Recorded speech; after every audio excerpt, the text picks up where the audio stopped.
مفتی صاحب کے YouTube channel کو سبسکرائب کیجیے، مفتی عطاء الرحمن قاسمی۔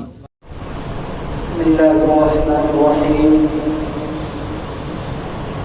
الحمد للہ نحمده ونستعینه ونستغفره ونؤمن به ونتوکل علیہ ونعوذ باللہ من شرور انفسنا ومن سیئات اعمالنا، من یهده اللہ فلا مضل له ومن یضلل فلا هادی له۔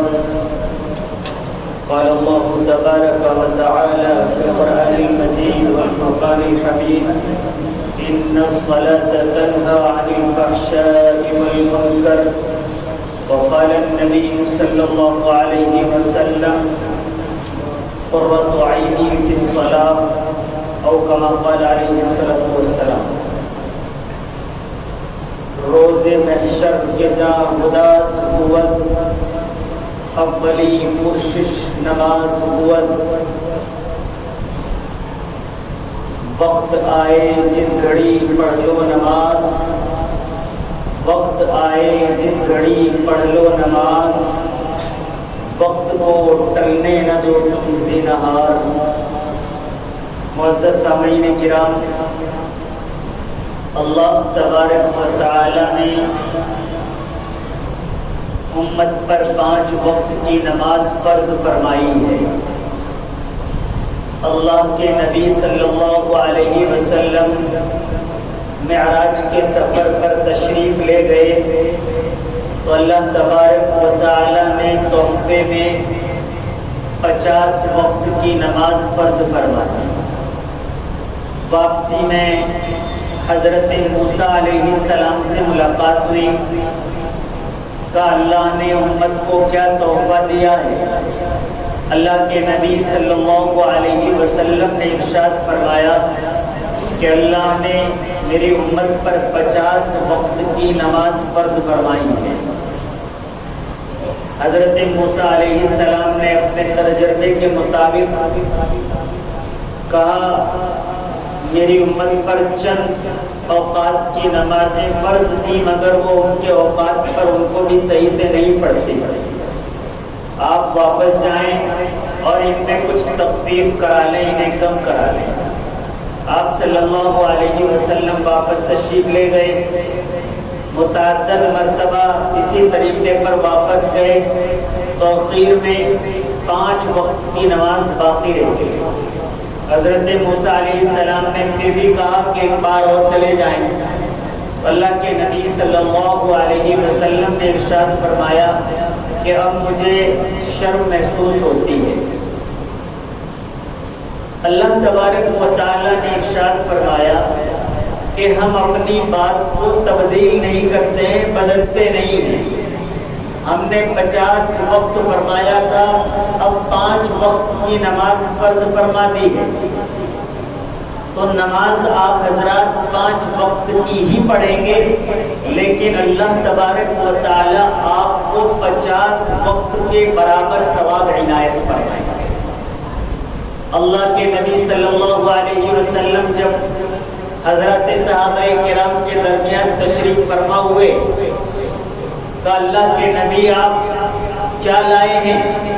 اللہ کے نبی صلی اللہ علیہ وسلم نے فرمایا کہ میں اللہ سے ملاقات کا ذریعہ لایا۔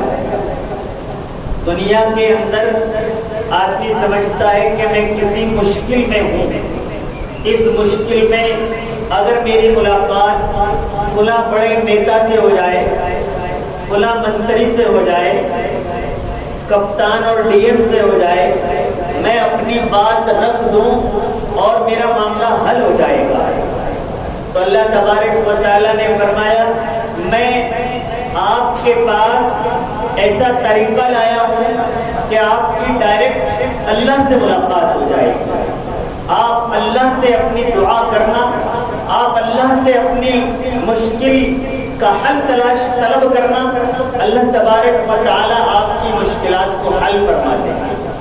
حضرت صحابہ کرام بہت خوش ہوئے کہ ہمیں تو واقعی اللہ سے ملاقات کا ذریعہ مل گیا، اپنی مشکلات کے حل کی تلاش کا طریقہ مل گیا۔ صحابہ کرام نے پھر 5 وقتہ کے ساتھ ساتھ سنن و نوافل کا اہتمام کیا، اور جب بھی کسی مشکل میں ہوتے 2 رکعت نماز نفل پڑھتے اور اللہ سے اپنا مطالبہ، اپنی مشکل حل کرا لیا۔ اللہ تبارک و تعالی نے قرآن کریم کے اندر ارشاد فرمایا وَاسْتَعِينُوا بِالصَّبْرِ وَالصَّلَاةِ، کہ آپ اپنی مشکلات میں صبر اور نماز کا دامن مضبوطی کے ساتھ تھام کر رکھیں۔ جب آپ کسی مشکل میں ہوں تو صبر کریں اور نماز پڑھ کر اللہ سے دعا کرتے رہیں۔ بہت جلد وہ وقت آ جائے گا کہ آپ کا وہ مسئلہ حل ہو جائے گا۔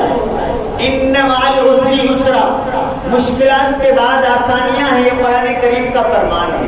مشکلات تو آتی رہتی ہیں، لیکن آپ مکمل مضبوطی کے ساتھ اور نماز کا دامن تھام کر رکھو، نمازوں کو ان کے اوقات پر ادا کرتے رہو، تو اللہ تبارک و تعالیٰ آپ کے مسائل کو بہت جلد حل فرما دے گا۔ اللہ تبارک و تعالیٰ نے قرآن کریم کے اندر نماز کے لیے متعدد آیات نازل فرمائی اور متعدد طریقے پر اس کے فوائد بیان فرمائے۔ ایک جگہ جو میں نے آیت تلاوت کی فرمایا ان الصلاۃ تنہی عن الفحشاء والمنکر، کہ نماز بری باتوں سے، گناہوں سے روک دیتی ہے۔ ایک صحابی نے کہا اللہ کے نبی، ایک شخص ہے جو گناہ بھی کرتا ہے اور نماز بھی پڑھتا ہے۔ اللہ کے نبی صلی اللہ علیہ وسلم نے ارشاد فرمایا کہ بہت جلد اس کی یہ 5 وقتہ کی نماز اسے ان کی برائیوں سے روک دے۔ خشوع اور خضوع کے ساتھ پڑھی جانے والی نماز، اللہ کی رضا کے لیے پڑھی جانے والی نماز، خشوع اور خضوع کے ساتھ کی گئی وضو کے ساتھ پڑھی جانے والی نماز اللہ تبارک و تعالیٰ کے یہاں مقبول ہوتی ہے اور اس پر اجر مرتب ہوتا ہے۔ اگر ریاکاری کے لیے یا صرف اس لیے کہ لوگ کہیں گے نماز کے وقت دکان پر بیٹھا ہوا ہے، آیا فٹافٹ فرض 4 ادا کیے اور فٹافٹ 4 رکعت پڑھی اور نکل گیا، نماز کا وقت ہو جانے کے بعد جماعت کے بعد آیا 4 رکعت پڑھی اور نکل گیا، آیا لیکن نمازوں میں اپنے حساب جوڑتا رہا، اپنے شام تک کا حساب لگاتا رہا کہ کہاں کتنا وقت لگاؤں گا۔ اللہ کے نبی صلی اللہ علیہ وسلم کا فرمان ہے کہ اللہ تبارک و تعالیٰ کچھ لوگوں کی نماز کو ایک کالے کپڑے میں لپیٹ کر اس کے منہ پر مار دیں گے۔ یہ انہی لوگوں کی نماز ہوگی جنہوں نے خشوع اور خضوع کو اختیار نہ کیا ہوگا، نماز میں محض بس ایسے ہی چلا آیا ہوگا۔ اور یہی بات ان لوگوں کے لیے بھی ہے جو ایک نماز پڑھتے ہیں دوسری نہیں پڑھتے، ظہر اثر پڑھ لیتے ہیں، مغرب نہیں پڑھتے، عشاء نہیں پڑھتے، فجر میں سوتے رہتے ہیں، عشاء میں موبائل دیکھتے رہتے ہیں۔ اللہ کے نبی صلی اللہ علیہ وسلم کا فرمان ہے کہ اللہ تبارک و تعالیٰ 2 نمازوں کے درمیان کے گناہوں کو معاف کر دیتے ہیں۔ اللہ کے نبی کا فرمان ہے صحابہ کرام اگر کسی کے مکان کے سامنے سے دریا بہتا ہو اور وہ 5 وقت اس میں غسل کرتا ہو، دن میں 5 مرتبہ نہاتا ہو، کیا اس کے جسم پر کوئی میل کچیل باقی رہے گا؟ صحابہ کرام نے کہا اللہ کے نبی نہیں رہے گا۔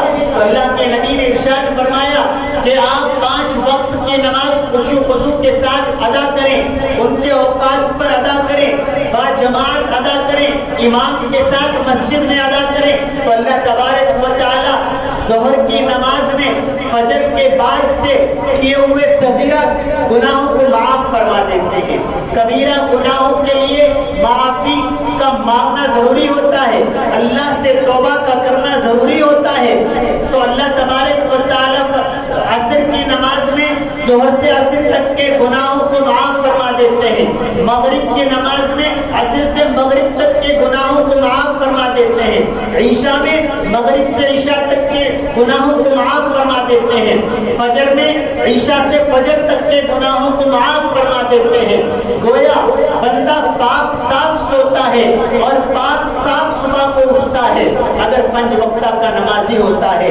حضرات صحابہ کرام نے نماز کو مضبوطی سے تھاما تو اللہ تبارک و تعالیٰ نے انہیں رضی اللہ عنہم و رضوا عنہ کا مزدہ سنایا۔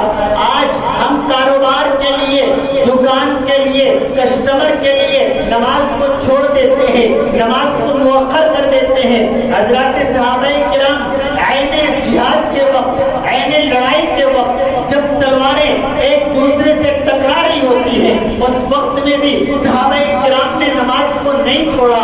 ایک جماعت لڑتی رہی، دوسری جماعت نماز پڑھتی رہی۔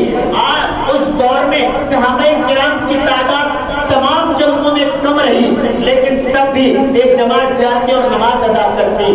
اے حسن اور حسین کے ماننے والوں، اے ماتم کے کرنے والوں، اگر تم حسین کے ماننے والے سچ میں ہو تو سنو، حسین کی اس نماز کو یاد کرو جب تمام مخالفین تلوار لیے سر پر کھڑے تھے اور حضرت حسین رضی اللہ تعالی عنہ نماز عصر ادا کر رہے تھے۔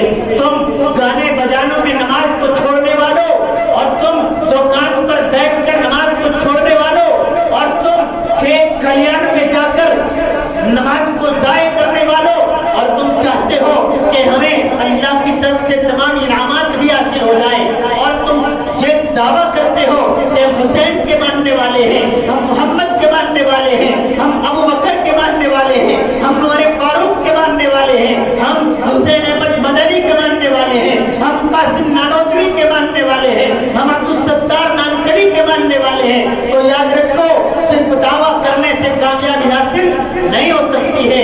ہمیں حسین احمد مدنی کی طرح 5 وقت نماز کا اہتمام کرنا پڑے گا، ہمیں قاسم نانوتوی کی طرح 5 وقت نماز کا اہتمام کرنا پڑے گا، ہمیں حضرت نانکوی کی طرح 5 وقت نماز کا اہتمام کرنا پڑے گا۔ اور مضبوطی کے ساتھ آج میری بات کو آپ سن کر جاؤ، 40 دن 5 وقت نماز ان کے اوقات پر امام صاحب کے ساتھ مسجد میں ادا کر کے دیکھ لو، انشاءاللہ تعالیٰ اگر مسائل حل نہ ہوئے تو آپ مجھے آ کر کر دینا۔ اللہ تبارک و تعالیٰ ہم سب کو پکے سچے نمازی بنائے۔ وآخر دعوانا الحمدللہ رب العالمین۔